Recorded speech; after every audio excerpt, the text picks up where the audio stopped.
कृषी विद्यापीठ कार्यकारी परिषदेच्या सदस्यांनी थेट राज्यपालांकडे तक्रार केली आहे। कुलगुरूंची तक्रार केलेली आहे।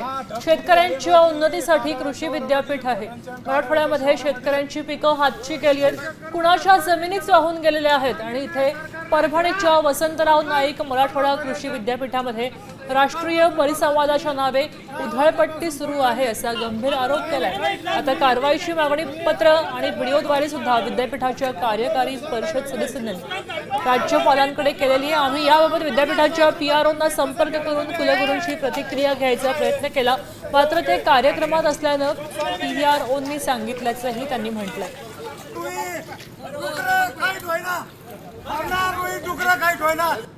पोकळ भाषण देऊन काय होणार आहे? शेतकरी महाराज मला असं वाटतं की मी आता राज्यपाल महोदयांना, मुख्यमंत्री महोदयांना पण आता पत्र पाठवलेली आहेत।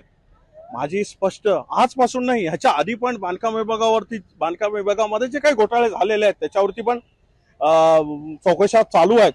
69 कोटीचा घोटाळा आम्ही उघडकीस आणलेला आहे ते, आणि हे आताचे हे जे काय असं असंवेदनशीलता आहे यांची, त्या अशा पार्श्वभूमीवर मला ठासून मागणी मी करतो की या कुलगुरूंना माननीय राज्यपाल महोदयांनी तात्काळ कार्यमुक्त करावं।